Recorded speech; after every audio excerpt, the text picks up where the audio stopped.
पाकिस्तान के सेना प्रमुख आसिम मुनीर एक संवैधानिक संशोधन के जरिए अपनी शक्ति को बेतहाशा बढ़ाने जा रहे हैं। मुनीर पाकिस्तान में 27वें संवैधानिक संशोधन के जरिए जो करने की कोशिश कर रहे हैं वो साइलेंट तख्तापलट से कम नहीं है।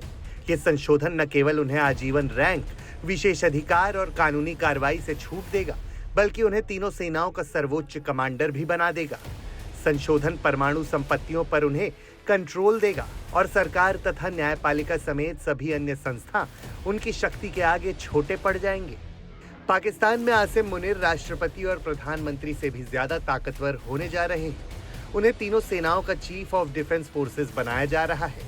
ये पद मिलते ही उन्हें परमाणु हथियारों की कमांड मिल जाएगी। शहबाज सरकार इसके लिए संविधान में बदलाव कर रही है।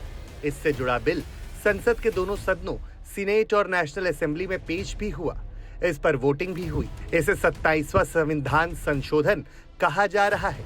इसके जरिए सरकार सुप्रीम कोर्ट और अदालत की भी ताकत घटाने जा रही है। इस विधेयक को पाकिस्तान के इतिहास में सबसे बड़ा और विवादास्पद प्रस्ताव माना गया है। कहा जा रहा है कि ये देश की न्याय व्यवस्था और सैन्य ढांचे दोनों को बदल कर रख देगा।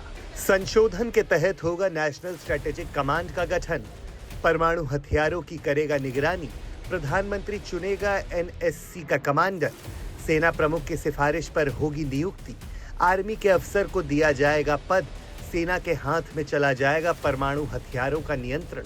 अनुच्छेद 243 जो पहले राष्ट्रपति को सशस्त्र बलों का सुप्रीम कमांडर घोषित करता था, अब व्यवहार में सेना प्रमुख को सर्वोच्च बना देगा।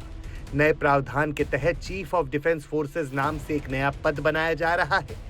सीडीएफ बनने के बाद सेना प्रमुख को संपूर्ण सैन्य सेवाओं, थल सेना, नौसेना और वायुसेना पर संवैधानिक अधिकार मिल जाएगा।